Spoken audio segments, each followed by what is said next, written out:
My name is Deepak Sai. I am a physical education teacher in one of the school in Lucknow.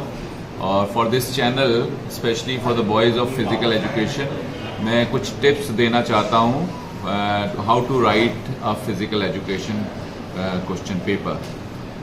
You have to keep certain कुछ बातें आपको अपने दिमाग में रखनी है और वो ये है कि जब आप कोई भी आंसर लिखते हैं वो पॉइंट वाइज लिखिए और जो लैंग्वेज आप यूज़ करते हैं वो टेक्निकल लैंग्वेज होनी चाहिए, क्योंकि आप बहुत सी बातें घुमा फिरा के जब लिखते हैं तो एग्जामिनर जो है उससे पढ़ने में उसे परेशान हो जाता है और उसको आंसर ढूंढना पड़ता है। ऐसा नहीं होना चाहिए। आपका आंसर जो है वो कम शब्दों के अंदर, लिमिटेड वर्ड्स के अंदर होना चाहिए और टेक्निकली जो वर्ड हैं वो बहुत स्ट्रांग होने चाहिए ताकि कम लिखने में ज़्यादा समझ में आए। अक्सर बच्चे क्या गलती करते हैं, ज़्यादा लिखते हैं, उसमें हमें कम समझ में आता है।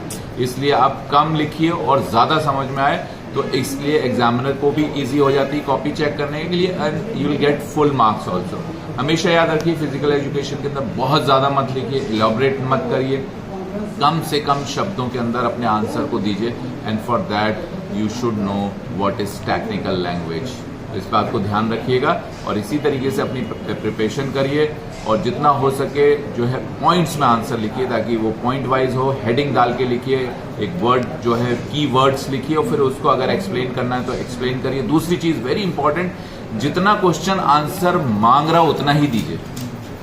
अगर वो एलोबरेट करने को मांग रहा है देन एलोबरेट, अगर वो सिर्फ मांग रहा है points then only write points, even you can write one single word. So with this you will get full marks. आपका टाइम बचेगा, आपके you have ample of time जिसमें आप अपनी कॉपी दोबारा देख सकते हैं, अपनी मिस्टेक्स ले। With this all the best, God bless you. Well, greetings to everyone. Myself Sudhanshu Gaur, examination coordinator for physical education.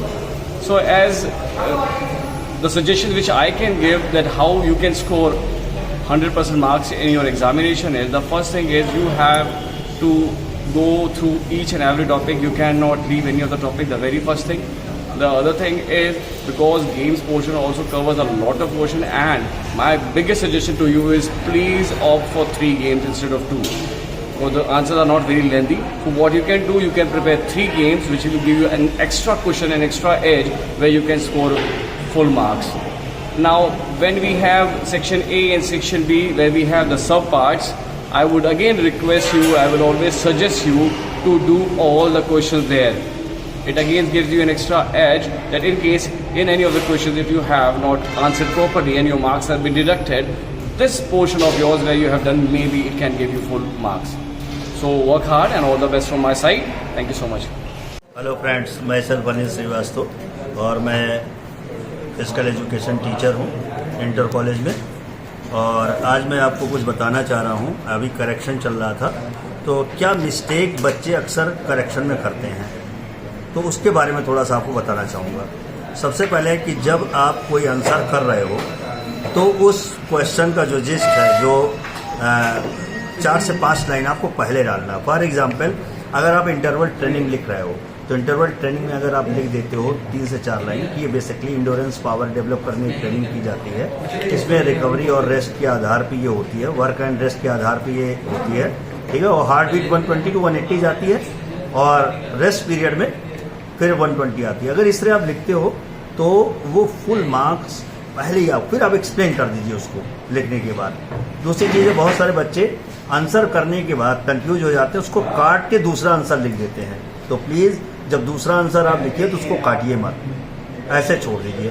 तो होगा क्या कि टीचर देखने के बाद अगर वो आंसर लिखा हुआ आपने काटा नहीं है तो जो सही होगा वो ले लेगा, जो गलत होगा उसे छोड़ देगा। ये करना है। तीसरी चीज़ है कि आप जब आंसर कर रहे हैं तो आपको ये हमेशा ध्यान रखना है कि सबसे पहले जो सबसे बेस्ट क्वेश्चन उसे सबसे पहले करना है, क्योंकि जब एग्जामिनर के सामने कॉपी जाती है उसके दिमाग में चला गया कि बच्चा बेस्ट है। जब आपको पहला आंसर देखा उसने और पता चला ये बेस्ट है तो उसी माइंड सेट से आपकी कॉपी देखता है और बहुत सारी गलतियां भी आपकी माफ़ करता हुआ चला जाता है। ये अक्सर होता है कि उसका थोड़ा बेनिफिट आपको मिलता है। तो सबसे पहले आपको करना है सबसे बेस्ट जो आंसर आ रहे हैं उनको पहले, और जो नहीं आ रहे हैं उनको सबसे लास्ट में आपको अटेम्प्ट करना है। तो इस प्रोसेस से आपको बढ़ना है। Okay, all the best. Jai Jagadol. I am Swapneet Katiyar. I am physical education teacher in CMC Rajajipuram. मेरा सिंपल सा कहना है आप लोगों से, अगर आपको फुल मार्क्स लाने हैं तो now the pattern is change. Go for MCQs. Read each line very carefully. एक एक लाइन आपको अच्छे से पढ़नी है. And the best thing is after that you will be getting the portion in which 5 mark questions are there. Focus on them. And then the most important is game and sports. Take 2 games, 3 games, whatever you want, but go in depth knowledge about the same. And senior class 11th and 12th will be taking suggestion or taking notes from class 9th and 10th books, because there are a lot of questions in those books. So you can have ample of question papers, solve them up, and you will be definitely getting full marks in your examination. Thank you. Hello everyone, I am Malay Gaur Pandey and I am the physical education teacher in CMS Rajendra Nagar Campus 1. मेरी एक आप सबको advice है being as a teacher कि जो आजकल का pattern change हुआ है, this has been a really different kind of pattern and it has not been done till now. It's a good thing which actually requires that your real knowledge should come out. It should not be that you are just knowing something about it and you are getting the marks in it. No, if you will have a knowledge of it, तभी आपको marks मिलेगा और उसके लिए एक एक thorough study आपको करनी पड़ेगी. यस, कहीं ना कहीं हम लोग जल्दीबाजी में चीज़ें छोड़ जाते हैं, लाइन स्किप कर जाते हैं, but this thing will not be accepted any more in physical education. जो चीज़ अभी तक चल रहा था ये चीज़ गलत था और इसी वजह से बच्चे इसको लाइटली ले रहे थे. But now things will not be done, right? So my advice for you is just go for each and every line, just go through the whatever doubts you have, do clear it with your teachers, but do not skip it, right? Thank you. Hello friends and dear lovely children. अब इस बार हम लोग ISC board का correction कर रहे थे तो उसमें कुछ बहुत इम्पॉर्टेंट और छोटी छोटी सी बहुत सिली मिस्टेक्स हैं जो अक्सर हमने देखा है कॉपियों में बच्चे कर देते हैं. पहली प्रॉब्लम ये है कि बच्चे ने क्वेश्चन रीड किया और ये समझ नहीं पाए कि क्वेश्चन की रिक्वायरमेंट क्या है. कंटेंट पूछा कुछ और गया, आंसर कुछ और दिया है. तो अगर ऐसी कोई प्रॉब्लम हो रही है तो क्वेश्चन को 1-2 बार पढ़ें जिससे आप एग्जैक्ट आंसर उसका ले पाएंगे. दूसरी बात, बहुत ज़्यादा लिखने की ज़रूरत नहीं है.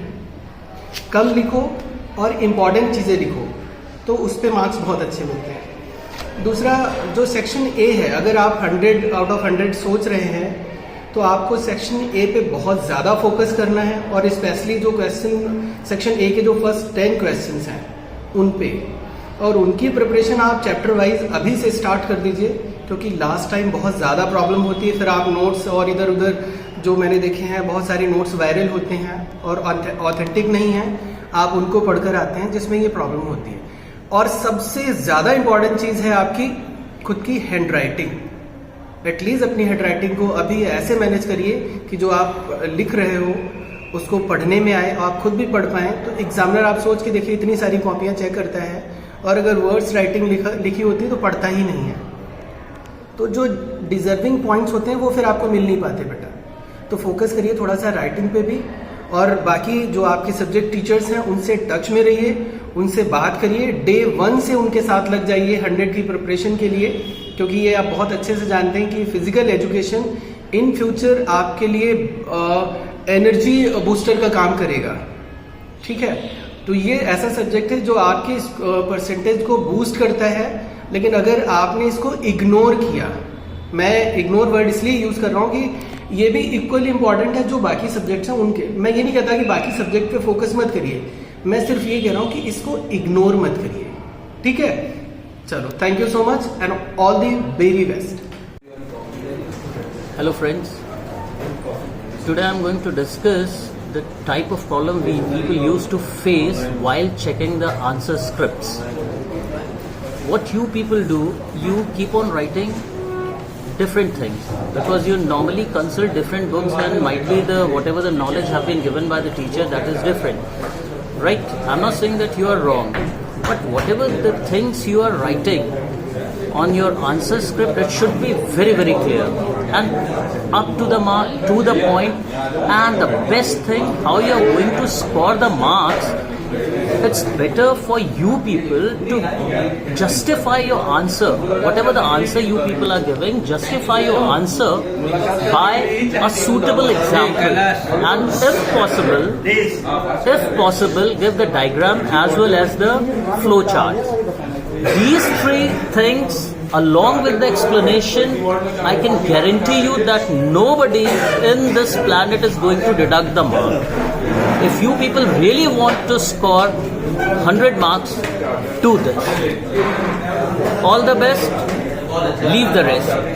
MCQ तैयार करने के लिए सबसे पहले जो आप लोग क्या करते हो कि एक थॉरो स्टडी नहीं करते हो, एक सुपरफिशियल एकदम रीडिंग करते हैं चैप्टर की और उसी के बेसिस पे आंसर लिखते हैं. लेकिन MCQs के लिए अटेम्प्ट करने के लिए आपको थॉरो स्टडी करनी पड़ेगी. आपको एक एक लाइन जो चैप्टर में है वो सब पढ़ना पड़ेगा. और उसमें बेसिकली आप लोग क्या कीजिए, उसके लिए आप उसको अंडरलाइन करते चलिए जहाँ पे आपको इम्पोर्टेंट लग रहा है, तो उससे आपका MCQ अच्छे से तैयार हो जाएगा. हेलो जय हिंद एवरीवन. आज इस वर्ष की ISC एग्ज़ाम ओवर हुआ और आज ही कॉपी करेक्शन का काम ख़त्म हुआ. फिजिकल एजुकेशन से रिलेटेड मैं आप लोगों को कुछ ज़रूरी टिप्स देना चाहता हूँ कि आप एग्ज़ाम में कैसे 100 में 100 मार्क्स लेके आ सकते हैं. जैसे कि आप सब लोग जानते हैं प्रैक्टिकल में आपको मार्क्स मिलते ही हैं, लेकिन थ्योरी में जो आपका मेन पार्ट है कीवर्ड, आप कीवर्ड जब तक अपने आंसर स्क्रिप्ट में नहीं लिखेंगे तो आपको बहुत अच्छे मार्क्स नहीं मिल सकते. इसलिए हमेशा आप ध्यान रखें जो भी क्वेश्चन आप अटेम्प्ट कर रहे हैं उसके कीवर्ड के साथ जाइए. अगर आप स्पोर्ट्स चैप्टर अटेम्प्ट करने जा रहे हैं तो स्पोर्ट्स में रूल्स एंड रेगुलेशन और स्पेशली ग्राउंड मेजरमेंट की यूनिट आप ज़रूर लिखें और यूनिट को ज़रूर याद करें. वो आपके टंग में यदि हमेशा रहेगी तो आप सेक्शन बी में फुल मार्क्स पा सकते हैं. Thank you. Myself, Dr. Salman Murtuza, physical education teacher, Dagya Government College, Sector 5, Kasim. According to जो इस साल पेपर हुआ है उसमें जो बच्चों को दुश्वारियाँ आ रही हैं उनके लिए मैं कुछ टिप्स देना चाहता हूँ. बच्चे सबसे पहले तो जो भी क्वेश्चन अटैम्प्ट करते हैं उनके सीरियल नंबर और उनका सेक्शन वाइज वो ज़रूर लिखें. साथ में जैसे शुरुआत में आपका आया फिल इन द ब्लैंक्स, उस पर अपना कॉन्सेप्ट बिल्कुल क्लियर रखें और टू द पॉइंट उसकी आंसर दें, घुमाएं नहीं. और दूसरा है आपका MCQ, करेक्ट ऑप्शन पे चूज़ करें. कटिंग को जलेबी की तरह ना यूज़ करें. कटिंग से सिंपल आप पेंसिल से काट लीजिए, पेन से काट लीजिए. तीसरा है आपका वेरी शॉर्ट आंसर, बिल्कुल जो पूछा है सिर्फ उतना ही लिखना है. फिर आते हैं हम सेक्शन बी पे, जो थ्योरेटिकल क्वेश्चन है उनको कीवर्ड के साथ आप आंसर दीजिए. ज़रूरी नहीं कि आप उसमें बिल्कुल मीनिंग लगा के, इसके लिए आपको पढ़ना पड़ेगा और जो पढ़ाई करें वो कीवर्ड के अकॉर्डिंग करिए, पॉइंट्स के अकॉर्डिंग करिए, ना कि पैराग्राफ.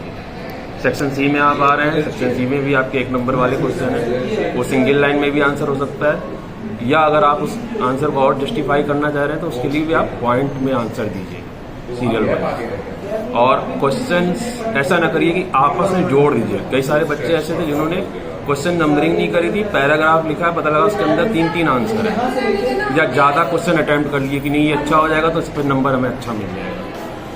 क्योंकि आप जितना अच्छा लिखेंगे कॉपी में, क्लियर लिखेंगे, उतना ही जो आपके एग्जामिनर है, इवेल्युएटर है, उनके ऊपर अच्छा इंप्रेशन जाएगा और दूसरा आपको अच्छा नंबर दे देगा. जितना आप उलझाएंगे उतना ही आप भी उलझ जाएंगे. Thank you. नमस्कार. बच्चे जो अभी हम लोग देख रहे थे कॉपी टेकिंग में, बच्चे 3 गेम 4 गेम, कई लोगों ने तो 5-5 गेम करे, तो वो ना करें. भले 2 ही गेम करें, लेकिन जो क्वेश्चन है उनको पॉइंट वाइज लिखें जिससे उनको फुल मार्क्स मिले. ये घुमा फिरा के नहीं लिखें, बट टू द पॉइंट. सिर्फ यही कहना चाहता हूँ. Scoring good marks in PED, first of all, it's very important for students to read the question paper very carefully. What happens if you are a little bit careless? What will happen? You will not be able to understand the concept. What is the question paper asking for? We have to go for step to step, and keywords, use of keyword is the most important. Hello, myself Dheeraj Pandey.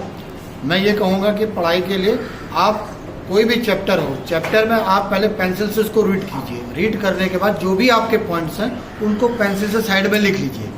जो आप जब भी आप paper आपके सामने आएगा तो आप उनको बेटर एक्सप्लेन कर सकते हैं। Thank you.